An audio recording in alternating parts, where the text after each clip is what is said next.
Another week in Dota, another episode of New Meta Podcast. This is the 164th edition.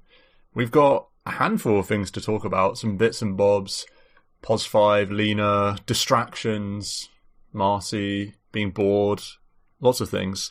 Marco and Adam join me as always. Marco, welcome to the podcast. How are you doing this week? Thank you, doing very, very well. Nice. I'm just going to race through. Adam, welcome to the pod too. How are you doing? Are you doing better than that or worse than that? I'm great. Wow. Came over the top. Yep. I win. Nice. Marco on the back foot, less than a minute into the pod. Something's never changed.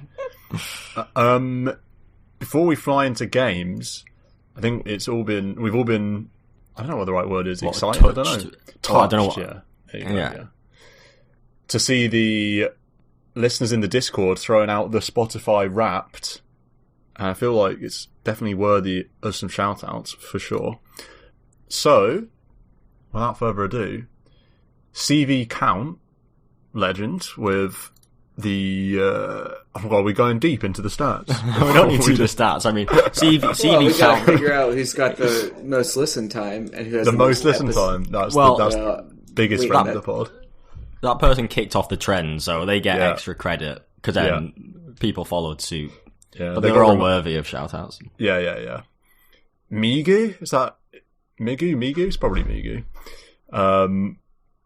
Yeah, another special rap. Matty P513, legend of the pod. Zingy7, major friend of the pod. Trash Cat. Trashy Cat. Bro. Trashy Cat, sorry. Regular Discord contributor and podcast legend. Kryptonite.dream. Another podcast legend. 5,413 minutes. That's a lot, but... Matty P had 7,900 minutes. Whoa. Matty P coming strong. Yeah. 125 episodes. That's like almost... I mean, that's like 80% of the episodes. Yeah, the play is you just don't listen and then smash it in 1 year, catch up on all the previous years. Yeah. God, let me think about that. If we got an advert in every 10 minutes, and then... that's 132 hours. That's 10p per 132 advert. hours. We'd be rich. How many hours? 132. Christ almighty. Imagine that's listening to our voices for that long. 5.5 days somebody listened to us. What in the world? Well, we could have put him to sleep. It might be one of those strategic sleeping pods. Yeah. Left it on at bedtime. And then, it drops off instantaneously. Yeah, well, if you divide it by the 125 episodes, that was only 63 minutes an ep. So that wasn't listening all the way through.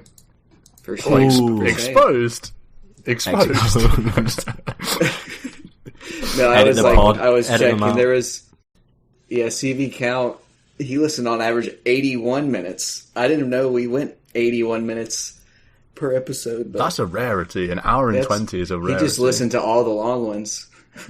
I reckon. He knew that you were going to hawkeye on all the stats to see if you could expose any fake fans. And then I don't know. 63 minutes that's more than I listen. That's pretty strong. Yeah, that's more than I listen, and I'm talking about while we're recording. So, I don't even. Yeah, I'm surprised anyone makes it past the intro. To be honest, we do have a legendary intro song, but it's not the. I mean, compared to other podcasts out there, the intro song is pretty wild. It's pretty out there. We've been meaning to change it for so long. We actually got a guy that changed it. Do you remember when someone offered to change the intro music and it was really Spanish sounding, and we fed back and were like, if we could get it a little less sort of Spanish nights and a little bit more like, I don't know, British nights. I don't know, a bit more hype or something. And then he was like, yeah, sure, I'd love to do that. And then we never heard back. He ran away. It was really good though. We should just take that. Yeah, I'll just do like a Spanish, like a Feliz Navidad Spanish Christmas special, where we get some Spanish music in or something. But yeah, big shout outs to everyone. Also, I will shout out to Noob Cybot and Call Me Al, who doesn't necessarily listen on Spotify, because this is me as well. I don't listen on Spotify. I don't listen to the pod very often unless I'm like I want to critically be like, listen and be like, man, what are the things that are bad about the pod sort of thing. But when I do, I don't listen on Spotify. So shout out to all the big time listeners that don't use that app and use iOS or YouTube or whatever. Well, I can tell you there's not many people listening on YouTube, but however you get your podcast. Right, well, I mean, with that out of the way, let's just do another rep. And there's no other way to start than Dota 2 this week. So, Marco, how have you been faring? Pretty dull. Getting pretty bored. You know what I mean? When you've not lost a game in 12 days, what's the point? League of Legends calling. Nice. I think I'm gonna have to dabble something else because the green's overwhelming. Overwhelming greenery. We just need to everybody remember this. Yeah. Next week when he comes back and he's just like, I haven't won. Dota's so hard. Honestly, so 2 off the record. So we had that record ep. Gonna have to edit that one because the Dota buff win streak record is, I'm getting close.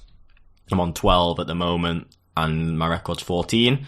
And then on a Dota buff page, on the front page, that's 15. So actually with 2 more wins, I could get a full Dota buff green page, which would be, wow. I mean, that would be a record. Would that be joint record 14? That'd be 15. So big stuff. I had the full green gaming Dota profile in game, which is 8. And I ended up playing, I'm pretty sure it was a 1-man anti-mage game. Full sweated and unranked. POS 1 anti-mage 12-0-13. That was pretty fun. And just, wins. Really good fun. I actually got such a try-hard mentality. It's pretty refreshing. No dives, no taking the piss. We're playing unranked, just full serious, full try-hard. Pretty much by BKB. Telling the team, randoms on the team, what to do exactly and proper sweating it. But when it wins you this many greens, it's worth it. Beautiful, yeah. How's your greenery looking, Adam? I feel like we're all having decent times. I haven't looked at your profile, but... Well, I didn't play for a while because of Thanksgiving. Oh, yeah. Yeah, you guys were playing a bunch of games, made me sad. Because I didn't take my computer with me, but came back 3-0 on the Marcy. Can't lose. So that's Absolutely good. Can't lose, yeah. Yeah. We'll just extrapolate that out to 15 games. So I'm full green gaming as well. If I just played. Smile. Okay. God, can I count this properly? Because I'm in very green pasture as well. 4, 5, 6, 7, 8, 9, 10, 11, 12, 13, 14. So I'm 12-2 in my last 14. So I'm very, very green as well. Annoyingly, the 2 losses are both ranked, which is unfortunate. Played 2 ranked games today. Got classic, this is how Dota is sometimes. I played 1 Drow Ranger and 1 Sniper. First of all, the queue time for carry is really long versus nasty, isn't it? All the other positions. Surprisingly, no one wants to play mid, I guess. Because I would have thought carry, fair enough, maybe is longest. Then mid, not far behind. Then a decent drop. Then 3. Then a decent drop, 4, 5. But actually, it's carry is 4 times longer than mid. It's crazy. When I queue mid, 1.5 minutes, 2 minutes, ancient bracket. I queued carry, it was 10 minutes. So, I mean, yeah, that surprised me. Anyway, the Drow Ranger, I honestly felt like I played really, really well. But we lost. And it was a really difficult game. I felt like the team threw really hard. I was just sort of farming, and the team were... It's a point that maybe will turn into a mini discussion at the end. I'll revisit it, but basically I felt like I played really well and lost, and then I played a sniper afterwards and felt like I played really bad and won. So maybe some justice in there. That's how it goes sometimes, I suppose. My team won the sniper game for me. I basically didn't do anything. And I felt like the team sort of threw the first one.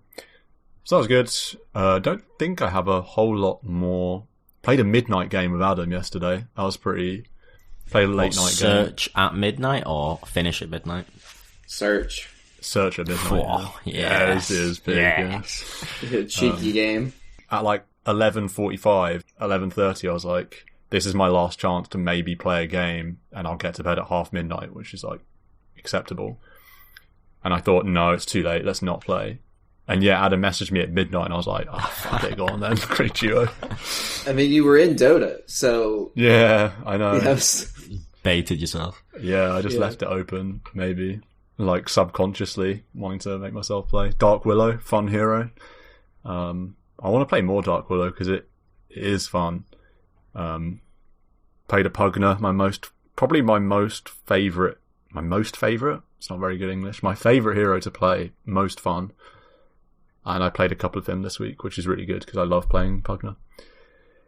Yeah, that's about all. This Drow Ranger game, I don't know what you think of this, but do you feel like sometimes in your games when you're ahead, so for example, you've had a really good lane, you're farming very well, this Drow game, I'm feeling really, really good, tons of farm, and your team is almost bored of being ahead and like forces something?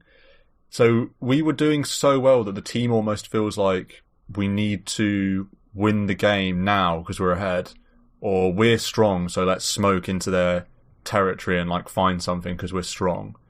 And you end up just forcing it way too hard and forgetting about how you got to being ahead, or just forgetting about how you'd normally play a Dota because you've got this clouded vision of, oh my god, we're out farming them so much. And it really cost us this game because we basically ran up high grounds trying to force stuff. I was just farming, but running up high grounds, guys thinking they can do 3-man hit squads and get kills, and just didn't work out.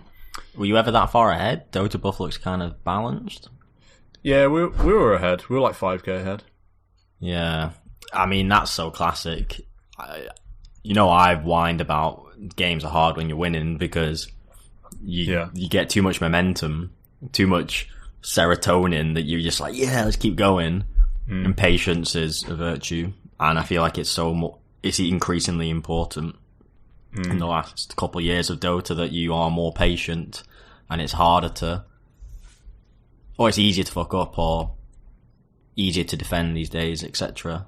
That you have to be patient. And I think so many pubs are going to be lost because of that reason, where people are impatient and want to try and force stuff and don't just chillax farm that next item or play the macro game and choke it out. That's going to win you games like 90% of the time. And maybe there's a 10% where it's wrong to do that because enemy team's got some mega great late game and you have to crush it and you have to end it now. Maybe 10% of games that is applicable. 90% of the time, you're so safe to just chill and play it late. And not play it late in a negative way, but in a let's choke the map, get every tower, choke the enemy triangle of ancients, get the Roshan, get our big items, and then take a siege. If not, find a kill and then a high ground. Yeah, it's like turning the screw, isn't it? Rather than doing anything really drastic. Yeah, it is tempting, but it goes wrong so easily.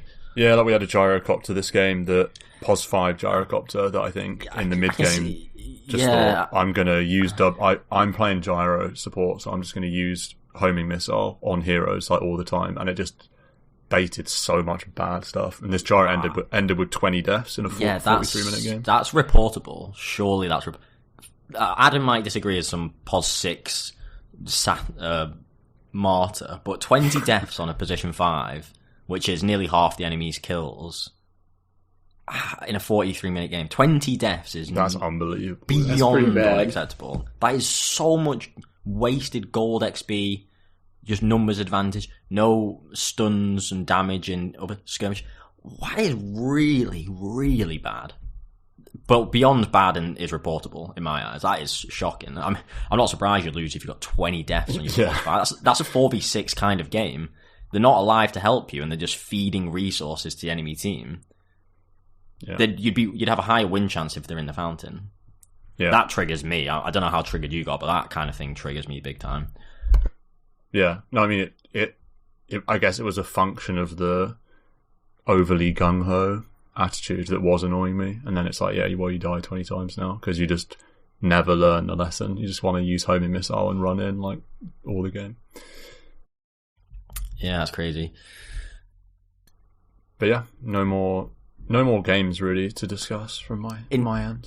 In terms of that mentality point of you've got to go it late, so I had the converse in my latest unranked venture, and I played a 2-stack with this kind of random UK person who, I don't know, I'm high legend or something, unranked, so I don't know the rank, but some kind of rogue 2-stack. Took a while to find a game because the variance is quite high, but I was like, fuck, I need to make sure that I don't lose the win streak, slap it down, predictor in game and all this, and I play Lina mid, and I'm like, back of my head, I know the weakest player is on pos 1 in the team, so I'm like, on your team, on my team, right?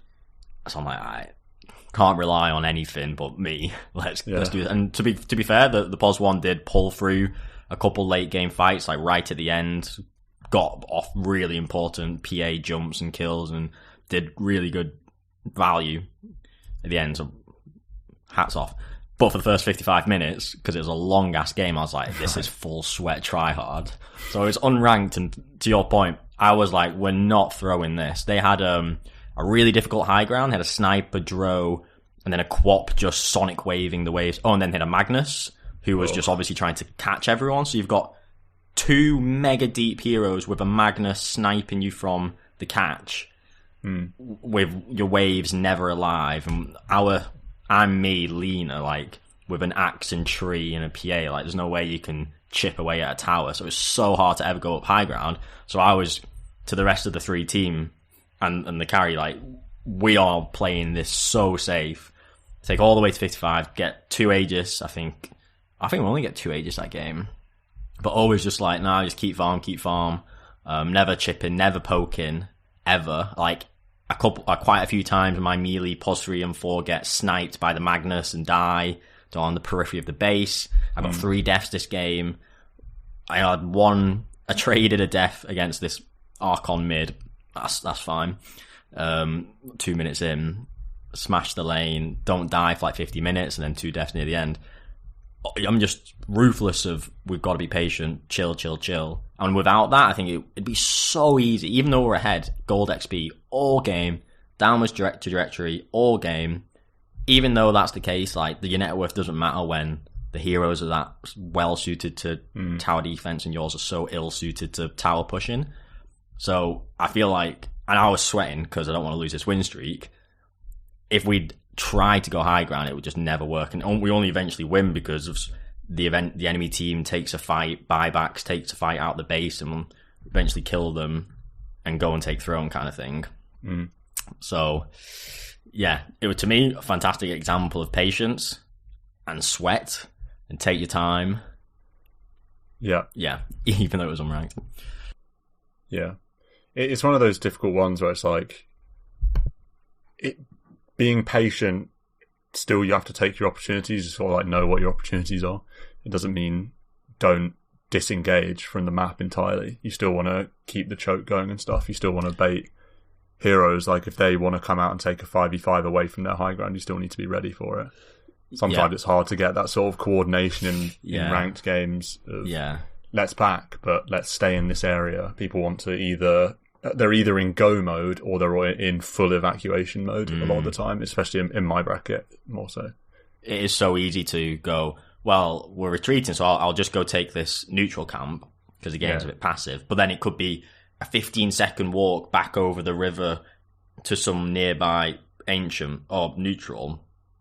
But then you do that, and all of a sudden someone else has moved 15 seconds in another direction, and very quickly, very quickly, your structure and formation can break down, and then you've got like 1 or 2 people in this aggressive correct position, but then they've not got the support they need, and then people are too far away. And you're absolutely right, the coordination piece is really hard and important. And then there's that question of, well, when you play games or ranked, should you try and be vocal and engineer the team where they should be? At least you think they should be? Or do you go for this try hard, everyone's muted, you're muted, and rely on zero communication but your own hero's movement? And so maybe you stay there with your hero, notice that everyone's leaving you, and go, well, okay, I'll leave then. They've not listened or picked up what they need to do. Let's just reset. Is that better than trying to be a captain? I'm not sure. Yeah. It's really interesting, that point specifically, because my mic's broke at the moment. So the last month I've been playing ranked with no mic, which is very, very unusual. I'd never winning do that every game.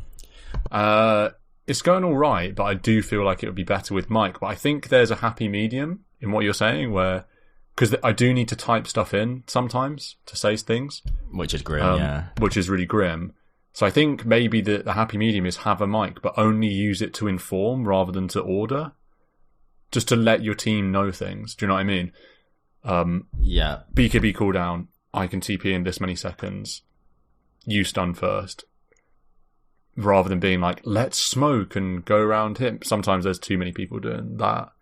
But we've all had those games where we like captain the team to victory and we're like, I'm the best Dota mind in my bracket. Yeah. So it's probably a happy medium. I think that's a good suggestion, that inform but don't order or suggest stuff, because the latter is too complicated generally, particularly for 5 randoms. Never mind like a 5 party stack.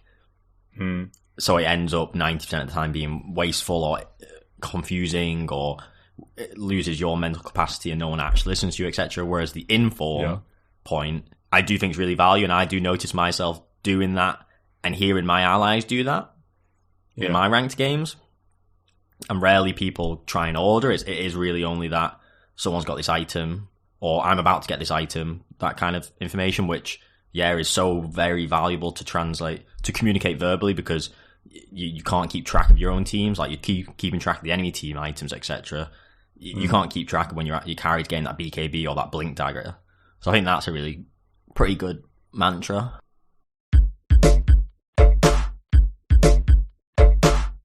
Will there be a patch? DPC started now. Is this the end of all of our hopes for a new map? What do you reckon, Adam? Are we getting map changes, or are we locked into this patch now for a while, and the map shall stay the same? Surely they're going to do a new patch sometime, right? Sometime, yeah. At the end of the season. You can't do it. You can't do a full DP. You can't go to TI without another major patch. I would think you would just do it early in the DPC season. It doesn't really matter. I don't think you have to time it with the new season exactly. They push patches during the middle of tournaments sometimes. But when's the last time we had a big one? I feel like a big one's coming. I don't know if tied in with Frostivus, though. There was a big hero one a while ago. Was that 7.28? Actual just base 7.28, but it didn't do any economy or map changes. And I think at the time a lot of people thought, or didn't they even say themselves in a blog post that it will be followed by a more general change? Maybe I'm getting mixed up with my patches there, but we definitely haven't had any map changes for a long time. Yeah, I think we need. I understand that they don't want to push map changes every time or economy changes, overview changes that don't end up further in the patch notes. And it's probably enough last time to do heroes, because that heroes and items makes a huge difference, and you can keep the game fresh that way. But I think we're kind of getting to the point of staleness with the map. I would wonder how long this might be one of the periods of the longest of a single map. I think it probably is. Yeah, I feel like it is. Especially because of COVID, it probably definitely is. And we went through Moon Hut madness with shrines, and then no side shop, and were they also called outposts when they were on the side shop spots? Yeah. But that was Outpost Palooza, because you were fighting over every 5 minutes. Yeah, for the very edge of the map. Yeah, for vision and XP, and then it gave flying vision. It was obnoxious. So whoever held it could like easily defend. Yeah, but now with the outpost in the middle of the map, that's been that way for a long time. Zai was saying something about switch the side that Roshan's on back. That would be crazy. But I mean, it's the side that it was when I started playing, but Dire had such a huge advantage with Roche in that spot. I think Radiant was still favored, but if the game went late enough to where Roche was a factor, they just had it so easy because they had 2 different pathways to get to it. Yeah, I've never played Dota with Roche on the other side, so I think that would be a lot of fun. I'd quite like to see that. I feel like we'd do a Roshan change. He was in like a alcove. Yeah.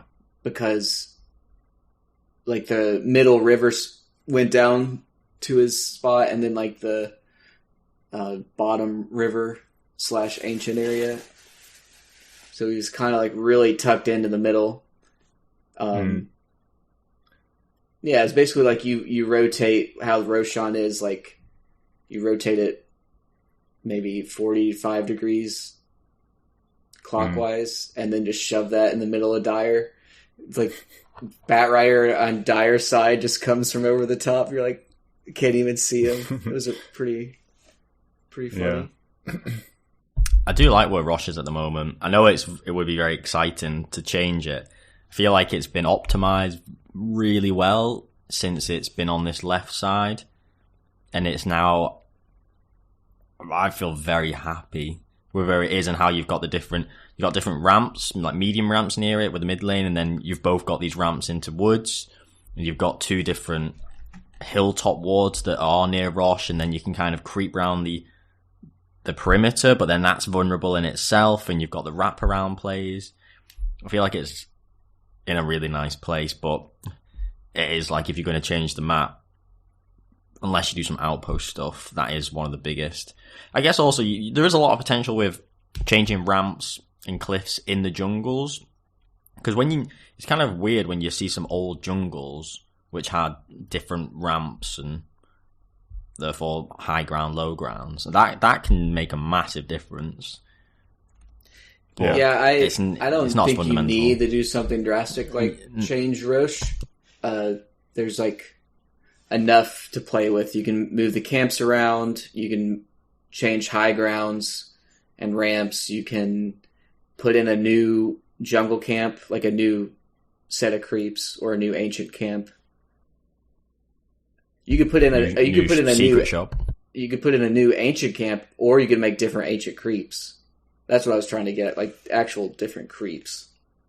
Not the Prowler though. Yeah, Prowler's gone. But I mean, there's enough. It's interesting. It's always funny when a new map comes out and everyone's like, it blows your mind for the first couple of games. You just like nothing makes sense, and you just don't know where to walk or anything. Yeah, it's like I need to RTZ the stream so I can see farming patterns. Yeah, because otherwise everything's just so like off kilter. Yeah. But I feel like there's got to be some, like when they do change the map, it's not just going to be some trees. Like there's got to be some new thing, map objective, or like, you can't make the game any easier. Dota's not known for that. We've got to add something else to remember. Yeah. What about if they got rid of outposts with a new structure? No, I think add something, because we already got bounty runes and we got river runes on the 2s and the 4s, like on even numbers, and we got the bounty runes on every 3 minutes. So we need to let's do something every 4 minutes just to mess, or maybe every 5. Yeah. Interesting. What about some weird TP spot, like either end of the river? You stand in it, channel for 5 seconds, and you appear at the other side or something. Yeah, structures are massive for TP. Yeah, potential. Marco, you had a little Lina discussion. What's going on with this hero? Is it a POS 4? Is it a POS 2? What are you wondering? I actually played Lina in a. I think I mentioned this on. Yeah, your legendary godlike Lina. The POS 4 ranked Lina, which was out of this world. Yeah, so I've covered that. Yes. Oh, I was thinking, this says middle Drew, but I'm on your page. Yeah, so I've covered my Pod 4 Lina ranked. Fine. So I played it mid yesterday. I wondered whether I messed up the item build and was too defensive, because I was against Dro, Sniper. Yeah, so Dro's to pos 1. And I felt like I needed a Shivas. Interesting. And so I went Boots of Travel, Shadow Blade, BKB, Silver Edge, Satanic, so that I could stand and fight well, get rid of any gusts, just stand and fight potential. Then after Satanic, I think I got Shivas, because I felt, the Dro's hurting me quite a lot. Like, I had a couple man fights with the Dro and got a bit risque. But then eventually, there's this late game, 55-minute game, I'm 6-slotted, because then I get Hex for the control, and I felt like I wasn't popping enough. And usefully, someone on my team was like, you need more damage. And I was like, what can I get rid of? And they're like, you get more damage, get rid of Shivas. So I got rid of it and got the MKB. So I had the bit of crit from the Silver Edge. I thought, okay, I'll get MKB because of Daedalus seems a bit counterproductive when I've already got crit. So I'll get MKB for DPS, and then I feel like it did make quite a big difference, that raw DPS item. So that made me think, is Lina these days simply a turret, like pure right clicker? Or should she be built with sort of like defensive or utility ideas in mind? I think Shivas is definitely unusual. People do get Lincolns. I've seen a fair bit of Lincolns, which, is defensive. Like you say, the sort of travel, you can get a Yule, but usually like travel Shadow Blade, you're ending up with a travel Shadow Blade and a BKB. And then a Silver Edge for the crit, which is lovely. The new Silver Edge is so nice for Lina. Yeah. And then, MKB is probably the most common next item after that. So, do you think so I agree in hindsight that I shouldn't need the Shivas because I shouldn't really... I mean, if Dro's hitting me, it did hurt, but should I really ever be getting a Dro hitting me that much? I also Probably think... not. Yeah, I also think you'd rather get Satanic first often, I would have thought. I got a Satanic first before it. Oh, you got Satanic before the Satanic. Shivas. Then it was either Shiva's Hex or Hex Shiva's. Yeah. I mean, Hex is good. I really like Hex. But do I need the Shiva as well? If you've got these pos 3 and 4, even a 1 kind of jumping in, doing stuff. Did you need Hex? Come to think about it, I just said that I like Hex, but come to think of it, I actually don't think Lina's ever get Hex anymore, because you just go turret mode and you just don't provide any stun other than your W. Obviously, physical. You just go pure physical, and you just like don't even get the Hex. You just go for the Silver Edge, and then you go MKB, or you go Satanic MKB, or maybe like Scardy, I suppose, or like a build Link. It like a 1. Yeah, just build it like a 1, literally. Because when you see these pro players play Lina late game, they're just BKB damage. Duration, mega damage. Yeah, that's what I thought. I feel like I'd seen recently these Lina pros be pure aggro with items, bar a BKB Satanic, which themselves are very offensive uses. Yeah. But then I think I was like, I need a bit of disable to kind of one-man carry. But then did I actually really use Hex that much? Yeah. So I think maybe I could go more greedy on the items, more offensive. But I think you're right. Shadowblade travels, BKB sounds like a legendary. And then Silver Edge sounds like a super solid startup.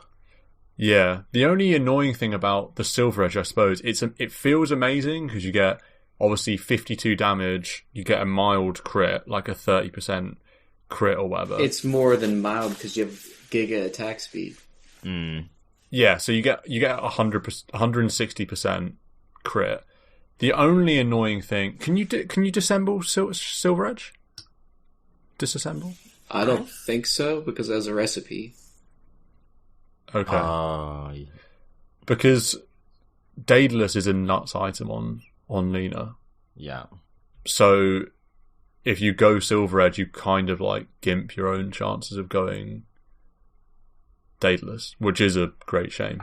But I still think you do it. Looking through the guide on Dota Buff, people are still doing it. There's 1 or 2 Daedalus, but Silver Edge is just such a great item that you just have to think, I'm not getting this Daedalus that... Because if you do have Daedalus, say, then I think it's absolutely fine to go like Hex, because you're not going to be missing the damage, because Daedalus by itself, it almost gives you as much as you need, whereas if you have this Silver Edge, you kind of want MKB as well, I suppose. Outside an enemy hero having evasion, like a PA, is there ever reason to get MKB over Daedalus? I don't know the numbers that well, and I've always been confused by the MKB Daedalus versus is more damage. It's attack speed. I think if you need attack speed, you go MKB. Like if you're... Because there's a threshold, isn't it? Depending on what your attack speed is and what your damage is, your DPS will go up with one or the other. But you want to have, a balance. So if you've got pure attack speed like Lina, you don't need the Monkey King bar attack speed. You just go pure damage, because Daedalus is pure damage. Yeah, definitely. Okay. And if you're a hero that really wants attack speed, I don't know, some TA or something that hasn't got attack speed for some reason, then you could think about MKB. Having said that, Daedalus is way more popular on TA, so I don't know what I'm talking about. Interesting on TA though, you mentioned Hex. I've been getting Hex on TA, and I mean it's criminally underrated, like in pubs. I know it's one that you've talked about before, the Hex on TA. Get, obviously, your Deso, BKB, Blink. And then after that, you actually, if you're really ahead, and it's like a snowbally item, because it's annoying build-up, and, you're committing to like a 5.5k item, that it's obviously hard to get hold of, but if you're crushing and you're farming really well and you get it at a good time, it almost is like, keeps the snowball going. And I crushed a couple of Tinkers with it, TA versus Tinker, and just got a Hex, and then you just blink Hex and just kill Tinker, and it's just amazing. Yeah, that's powerful. Yeah, because you don't necessarily need more damage in a lot of games. So the classic one is just go Daedalus for absolutely absurd damage. But actually, in some games that you're crushing, it's not that you don't have enough damage. Like your TA, you have the damage already. If that extra bit of disable can be game winning. So I'm just throwing that out there, PSA. Hex on TA. I think I've seen Kunkers get Hex. Yeah, Kunkers have been getting Orchid. An Orchid, yeah. And that sometimes can be really value when it's the right game. Obviously not every game, but the right game, it can be so impactful. More so than some, say, damage or survivable item. Items matter. Big time. Items matter so much, yeah. They're really so critical. Not just on cores as well. Like supports items probably even more important, like the Forces and Glimmers of the world. I had a ranked where there was a POS 5. I can't remember if it was my team or the enemy team getting abused by someone because they'd POS 5 first item Aether Lens, and they were just getting ripped. Like, what? Who is this idiot? What are they doing? And in my head, I thought, yeah, I do agree. Why on earth is the POS 5 hero? I can't remember what it was. I feel like it could have been Disruptor. But even if it was someone like a Bane, say, as a POS 5, build an Aether Lens first item, rather than anything with utility for your team, it's like, yeah, is that the best use of gold for what your role is? Got slated, honestly, it's crazy. But yeah, it makes a difference when someone's got a Glimmer or a Force Staff versus an Aether Lens or Ghost Scepter. Yeah, sure. Items matter. On the Lina point, so okay, feel a bit more comfortable on items. Something I found interesting, and it's one of these, I feel like I learned it over the game and after the game, was the targeting and the how to play fights as Lina. And I think I found it a bit hard because I felt like I was having to do a one-man carry for 50 minutes until PA came and carried as well. But in the fights, when I feel like I struggled to get to the draw. And I feel like a lot of the fights, I didn't really know who I was meant to be turreting. And I felt I was like in the mix a bit too much. And then not actually standing turret firing enough. And I think I thought to myself after the game, if I'm Lina, I really need to... I got a lot of damage, but I need to do more stand and right click rather than kind of in, out, spells, or that kind of thing. I feel like it's important to find the position or get in position to then turret and find the target you need and then turret, as opposed to like a Storm or a Puck who's like in and out but not really right clicking. I feel like I didn't do that very well often. Yeah. What do you think about that, Adam? I've got an opinion, but what was the question? This is the part of the 60% that you're not listening to. Unlike Lina mid. Adam. I'm so sorry. Oh, sorry. No, Lina mid's strong. I think she's awesome. Having heard none of what Marco just said, I rate Lina mid. This is someone with a sub 40% Lina win rate on mid and 4. Whenever I play against it as 4, I think it's the greatest hero ever created. I think it's so hard to deal with, and when I play it, I just feed, and I don't understand how it can be. And same with middle, just pops out of nowhere with a silver edge, 100 to zeros you during the light strike array duration. It's like, I thought this spell stuns for less than 2 seconds, and you just get yoinked with magic and right click. I quite like her because she's like a true split damage hero. Yeah. Well, as someone with 340 Lina games and a 52% win rate, I'll add on the turret point. Definitely the later the game goes, obviously the more you turn into a turret, that if you want to scale. So the later it goes, the more it's about almost being like a sniper and putting yourself in a position that's safe, where you can right-click the frontliner. So thinking about when pros play this Lina, in the sort of mid-game, you can be sneaky, you can look for light strike array pickoffs and stuff, like gank squad stuff. But you never want to be in a position as Lina where you've sort of scaled into turret mode and you're turreting, say the Drow example, you never want to be in a situation where you're man-fighting a Drow, like one-on-one. Obviously, I mean, it sounds obvious, but you are literally paper, like even more than a Drow, you're paper, because Drow at least is an agi hero. And the second your BKB runs out, you will die. So Lina's strong point, at the point at which they scaled, these pro players, the game gets longer and longer, and they position more and more behind their own team, and they don't even go for backlines anymore. Like, you actually just don't go for backlines. You think Lina, I want to nuke a support in light strike array duration, like what Adam just said, but actually, you just nuke their carry, and by nuke I mean just right click them to death from 700 range with your satanic Scotty Silver Edge. Just like, who cares about a support when you're chunking a Drow? Yeah, like you have to go frontline, which is a bit problematic versus some heroes that obviously love being initiated on frontline. But even say you're against some Wraith King, some Underlord that's really fat and just sits at front. Late game Lina, you kind of have to just pelt into that or stay hidden, and then when an opportunity comes to deal some actual damage to a frontline, you have to. This Silver Edge into pick-off thing is just not going to be an option later, and certainly not trying to put yourself in a position to man-fight the carry as like the way you want to fight, as if you're some IO gyro. Like, it's just not, that's not what you want to do at all. You want to be coming into vision with 3 fiery soul stacks to just mince a hero that one of your team's already locked down.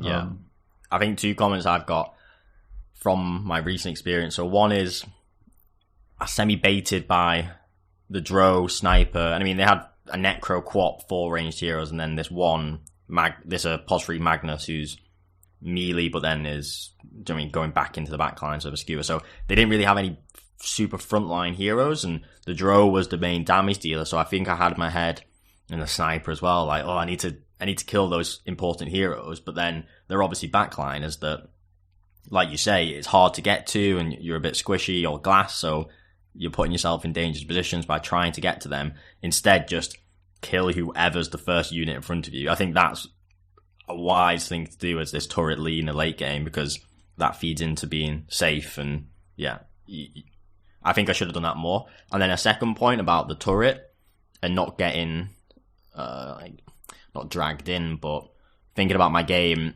what I should have done better in some of the fights is position myself away from the team. So when you say, oh, you're no longer a Shadowblade merchant looking to go backlines, what I think you can and should do with the Shadowblade or Silver Edge, which have got a great uptime, is use it for positioning.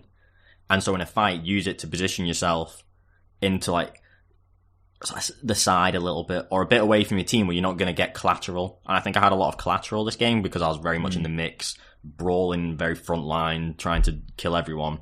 But actually, if I used the Silver Edge to be more like into some trees just in a little bit, or just a bit away from your team but in range to get that first unit in front of you, I think that positional aspect of Silver Edge is very important. And when I think about watching pros or like YouTube clips and whatnot, I feel like that's how they use Silver Edge. Like, they get into this turret position where they're safe, they're not kind of exposed or vulnerable to enemy heroes, but they're in distance of that first unit. Like you say, let's say there's a Pit Lord who's tanking. You get that turret position where you can aim fire safely, and you do it. And then 10 seconds later, your Silver Edge probably back up, and you continue the charge.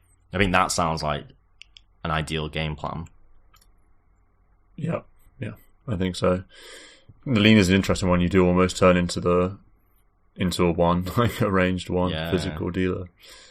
It's pretty fun. In pro, she's always top net worth. I mean, she farms super fast, and then she just, like, when she wins, she just maintains a net worth advantage, and then makes enemy carries look ridiculous because they just can't stand up to the mixed damage.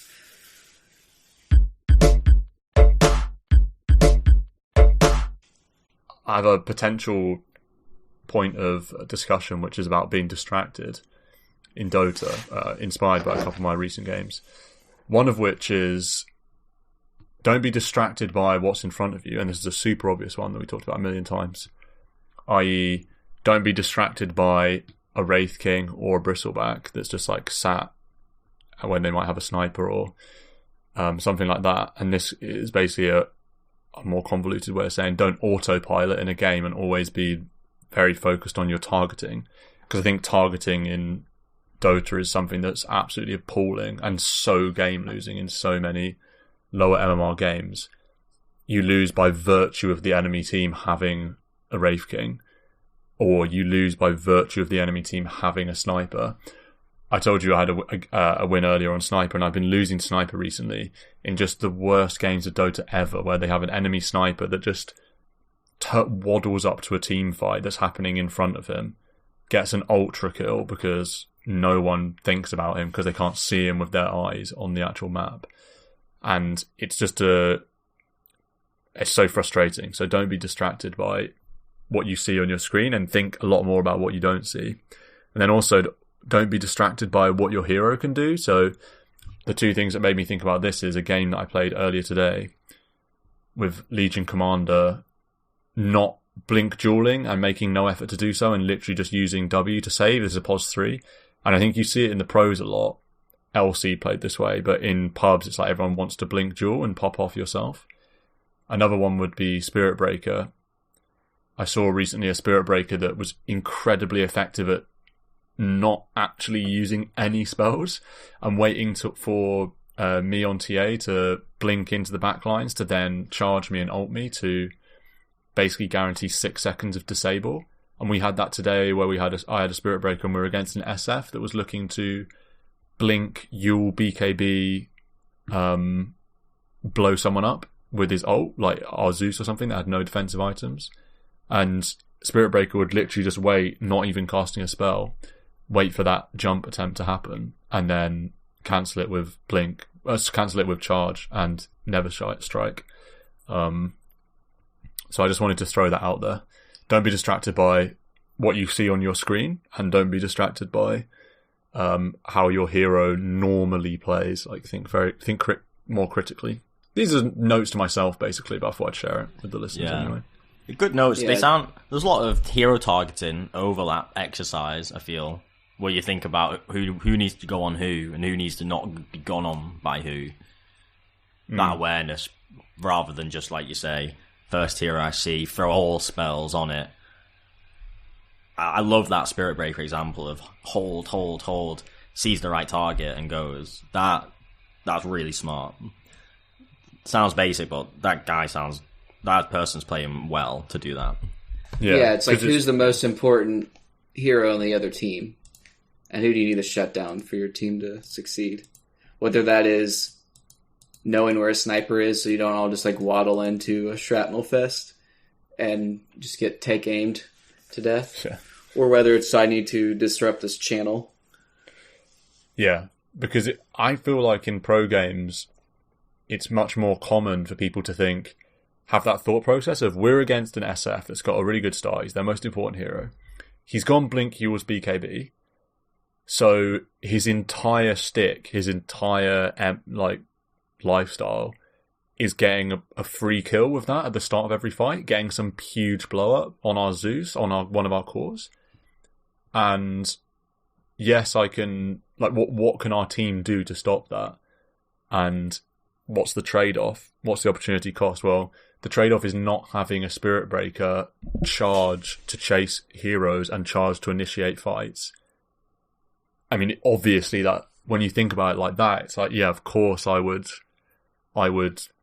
make that trade because we're neutralizing the entire their most farmed hero with our POS 4. But actually, a lot of Spirit Breakers, like Marco says, like that guy's playing well because a lot of Spirit Breakers would just be like, "Oh, I Spirit Breaker, I charge. That's what my hero does." And then a big fight starts with some charge, and maybe you get a kill with who you charge. You charge their POS 4, you kill them, but your Zeus is dead or your Drow Ranger is dead now because SF can just fly in with easily. A similar angle to this conversation that's really winds me up is wasting spells on dead targets, or sometimes not even dead, but useless targets, like heroes that have used their kit, like a Tide's Ravaged, let's say, and then you're blowing loads of disables and spells on them, rather than other heroes that are more threatening. That really winds me up. And it's funny I say that because I remember playing with Adam last, and I really wanted to get a kill before Adam's Dawnbreaker arrived. So then I was just like wasting, I can't remember what hero I was, but I was wasted spells trying to get this kill before Adam came, so he didn't get the assist. And then it didn't work anyway. Adam still got the assist, and then I didn't have the spell that I nearly died for not having. So bad. That was bad. That was like at the start of my green gaming. Before I was like pure killer. I wouldn't do that. Lesson learned. Yeah. Is that another PSA? Don't get distracted by trying to prevent your teammates from getting stats. Yeah, that's a really bad habit. Really bad habit. Honestly, playing ranked's given me a lot of good habits, and they're translated into wins. Unranked lets you breed enormously bad habits. Yeah. Such as that. Yeah. Some people, some friendship groups, some Dota groups like to, let's give this guy the Rampage or an Ultra. No, not the new meta group. That's not the new meta way. The new meta way is to steal the Rampage. At least when Marco's involved, that's for sure. Or like the other one is trying to get your teammates killed. Like when when the game's sort of won and you're like in the enemy fountain sort of thing, just like trying to force staff in teammates the in. fountain. Yeah. Oh, that's so good.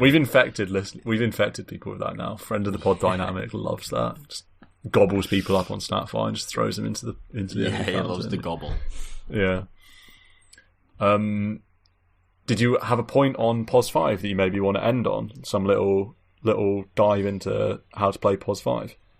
My little dive would be, having played successful disruptors recently, my involvement is so high, and I think POS 5s, I feel like the mentality is not aggressive enough, and I feel like I benefit from, maybe I'm chatting bullshit, but my POS 5, I think is one of my best positions, play it in ranked. And I feel like I benefit mindset-wise from having mainly played core, mainly played 1, 2, and having that aggressive playstyle. I use that in my 5 by wanting to always be involved, wanting to always be there in the fight, rack up bazillion assists, but I feel like I make such impact with spells, because your POS 5s typically have pretty good spells, and I feel like the general POS 5 mindset is one of much more defensive, or I'm just kind of a warder, I'm going to walk around ward, I'm going to try and tank a gank, oh, that's great, isn't it? Or I sit behind, like, just sit mid or something, not really doing anything.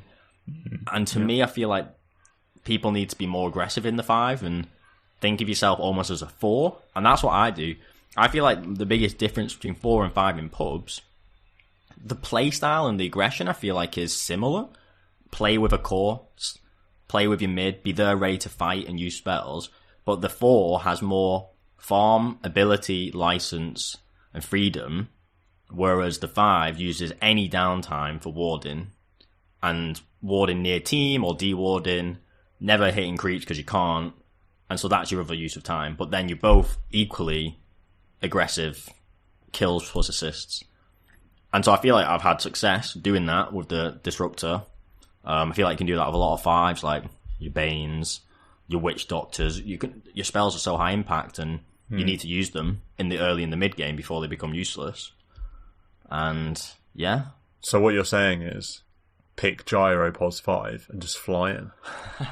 I'd be interested to watch that game. Missile. 20 deaths is, again, absolutely disgraceful. That's an Overwatch case. That's an Overwatch case, because the rest of your team's all got like 7 deaths or less, so I don't really know what the person's doing. Yeah, I don't know. What do you think, Adam? POS 5 mindset should be recalibrated a little bit for success?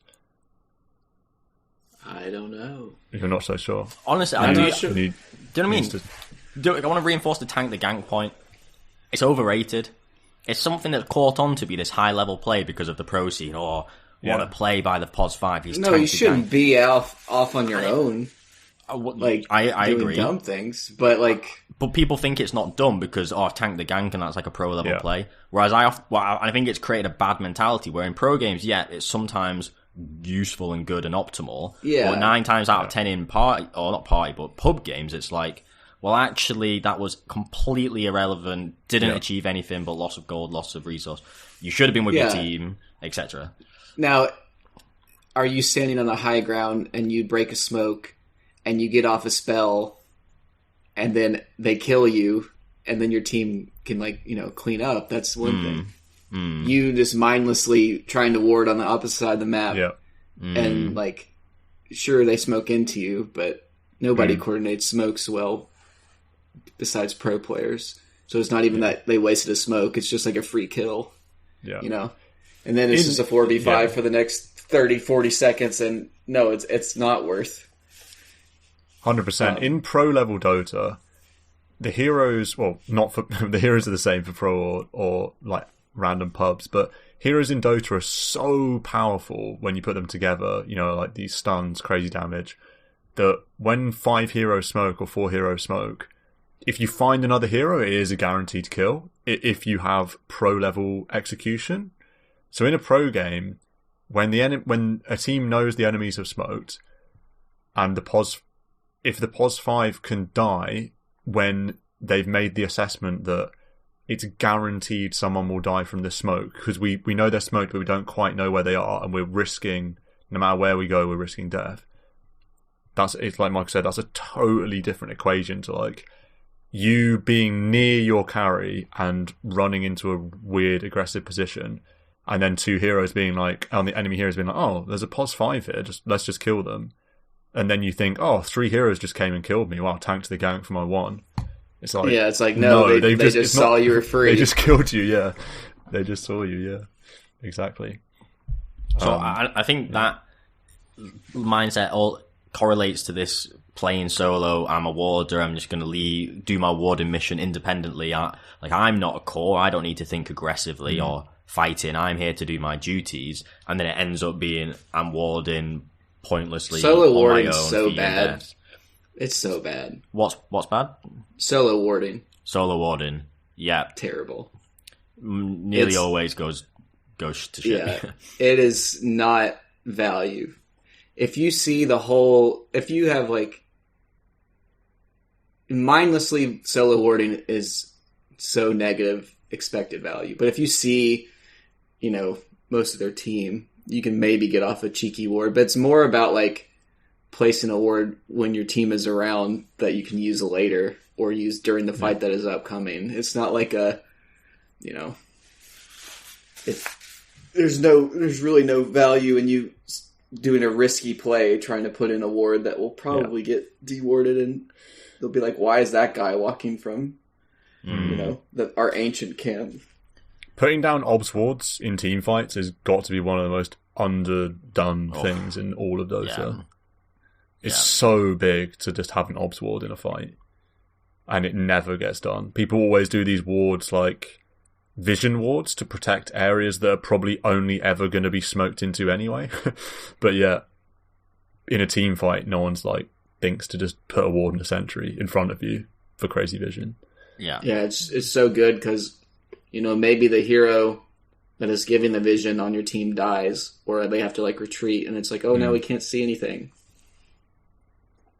Yeah, I think that's a secondary value of always playing with your team, aggression, etc. That if you're being good at the 5 and you're bringing wards on you, if you're with your team in these skirmishes and often aggressive in the map, you can then find those like pre-fight wards, or you get like a deep value ward because you're never going to solo mission to some deep enemy part of the woods, but if you're on a mission with your team, you can then reach parts of the map you wouldn't have otherwise, get a sick ward, or like you say, be ready for a fight and have the wards available. That's so high value. On the warding point, I do think it gets too high priority from a lot of pubs, and I think in this Maslow new meta hierarchy of what you should focus on, I think in the 5, and again speaking experience, I think that it is more important to focus on spell casting and being with your team, being with your cause, and making impact with spells. And I feel like it's this topic of, you can never win a game on 5, you can't carry on 5. And I feel like I've been playing quite a lot of 5 recently, getting these big glimpse plays, static storm plays. I mean, I sent you that clip. Sent you that sick clip. I know we were smashing the game. Break the smoke, Void jumps in, Yules, slap the static storm, enemy Enigma blinks into the static storm, Pulse reacts, realizes, gets 2-man call. I mean, it looked better than the play was worse than it looked, but it felt hype. Pods 5s can do so much work, and I feel like, again, this mentality point of 5s can't win games is too negative, and actually your spells can do so much. You can just make so many kills happen. So I think that really should be priority 1. And I'm like, this warding stuff, as long as you've got them on your body, and then like every now and then remember you've got them, so plant them, and then always remember to use them in fights, that's enough. When you get really high level, relatively high level, and the game pace is really fast, and then you have to think about warding more and be smarter about it and ready for it. Like, I think in my couple ranked wins recently, I recognize I dewarded a good few wards, and it's hard to realize the value of dewards, but I was like, oh man, I'm feeling good getting multiple dewards. Easy to realize the value in that because it gives you so much gold and XP now. Oh yeah, I mean, even just that in itself is so value. But then it just turns to the macro game. I'm recognizing, this is a big win. There's no immediate benefit, but I know it's a big win, this vision game, and what my team's going to do with it, etc. But really, that kind of hyperactive warding mission and chess game, it's not necessary to climb out of average through that.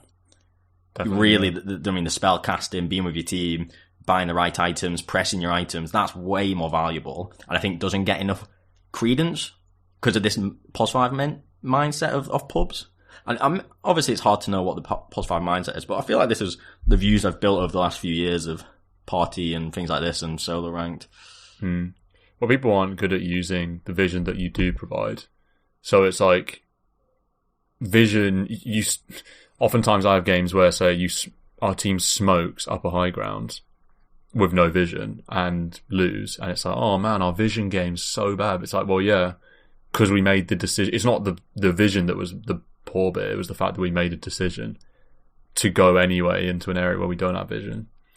I don't know. Vision is pretty huge, to be fair. Yeah, it's underratedly huge. I feel like I can remember just recent games shouting Mike and even in this kind of random unranked where it's not 5-stack, being like, we don't have vision, so just don't fight, don't go, don't test it. Maybe you get up the ramp and it's all fine and dandy, but boy, it could go wrong. So play it safe. And vision's a big part of that. Yeah. And if you are going to smoke when you don't have vision, you have to ward like up a high ground as you go, like as you're smoked. You can't, it has to be a warding smoke before it's a fighting smoke. Do you know what I mean? It's always a bad idea. It's such a classic throw to smoke out with no vision whatsoever. It's just classic throw territory. It is, honestly, but final remarks on the 5. It has been fun playing it. It gets a bit tiresome doing the same hero, but I'm like, I just need the win, so I'll play the same hero and don't get the variety. But the actual 5 gameplay, often, again, maybe this is just me, but I sometimes think, 5 is boring, it's not fun killing, farming.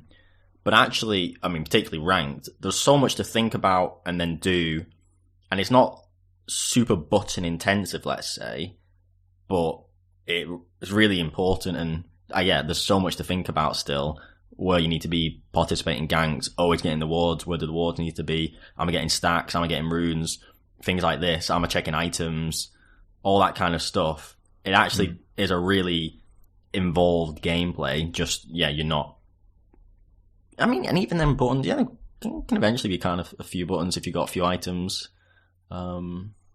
It's just a different kind of game, and I think that variety is nice. Do you know what I mean? POS 1 to POS 5 player, it's nice to have a bit of variety. Kappa. Yeah, you don't like buttons when you play POS 1 anyway, so there's probably more POS buttons than when you play 1. Yeah, POS 1's actually the snooziest. Yeah, I think so. Anything else you want to mention in today's ep before we wrap it up? I mean, we're sort of 66, 67 minutes in, so we've already lost one of the... I can't remember who it was. Who was the person with 60 minutes average? It was 63 minutes, so... Oh, we've just lost them. Feels bad. Yeah, they're gone. Flame them behind the back. You never know. Now our true fans are here. Yeah, only true fans make it this far. Only true fans or asleep fans make it this far, as we've discovered with the Spotify Wrapped.